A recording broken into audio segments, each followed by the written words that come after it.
Мен бывший укук коргоочумун, правозащитник. Бывший журналистмин.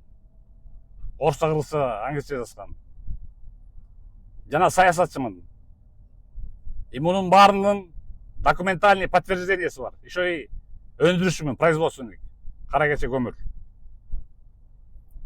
Анан азыр кээ бирлер айтып атпайбы, сен деген мошенниктерди, аферисттерди кармап компетенция иши алып барып атасың. Кандайчы компетенция иши алып барып атам? Эми угуп турула. Бүт далилдер менен сүйлөйм. Муну кечеги 10-15 жыл мурун пайда болгондор эле билбесе, 30-35 жылдан бери кыргыз саясатын баамдап, баам парасат салып кеткандар бүт билет. Мен 99 жылдан баштап 2003-кө чейин журналист катары Лица, Республика орусча жаздым. Асабанын Америкада кабарчысы болчумун, өз кабарчысы болчумун.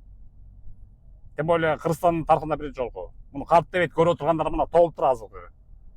30-35 жылдан бери келип аткандар, 99 жылдан бери келип аткандар, 98-ден бери келип аткандар. Ошол эле Мадумаров, ошол эле баары бешет. Анан 2003-жылы укук коргоочу болуп кеттим, журналистикадан. Ошол кезде Турсунбек Акундун Кыргызстан укук коргоо кыймылынын төрага орун басары болчумун. Анын көзү турат мына. Кийин ал омбудсмен болуп кетти. Анын зам председатель болчумун. Ошол революцияны биз кылганбыз, биринчи кыргыз революциясын биз өрүстүргөнбүз. Акаев каршы революцияны. Толтура интернетте далилдер турат. Андан тышкары, андан кийин ошол саясатчы болуп кеттим. Кара кече көмүр производственный мында да, короче. Андыктан азыркы мен кылып аткан ишим компетенттүүлүккө жатат. Анткени алданып калган жарандардын, атуулардын укуктарын коргоп, карыстарын өндүрүп берип атам. Кыргызстандын мыйзамдарына тагып туруп алып берип атам баарын. Уже бүт Америка, Дубай, Европа, Россияда кыргыздар бүт кайрылып атат мага. Мен мыйзамдарга тагып алып берип атам, буюрса иншаллах.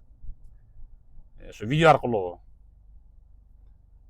Анан журналистикемди баары эле билишет.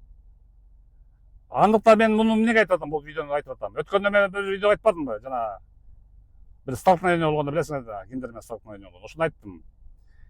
338 статья воспрепятствование легальной бизнес деятельности. Ошо мешать этсеңер, 338 статья бар такаласыңар. Ташиев айткандай, райым районунда болуп жата калып больницага отурбайсыңар, түрмөгө барасыңар сразу. 202 статья Уголовного кодекса бузасыңар. Воспрепятствование журналистской деятельности. Мен журналистмин. Мына ешким калп деп тана албайт. Мына көрүп отурганда бүт баары мойнуна алат. Ошо 30-35 жылдан бери кыргыз саясатын баам парасат салып кеткандар. Так что мыйзамдын ченинде азыр ошол тиги ишти алып баратам, видеолор чыгарып атам, натурал эффект чыгарып баратам, көрүп атасыңар. Бир жылда эле 160 миллион сомду кайтып бердим элге.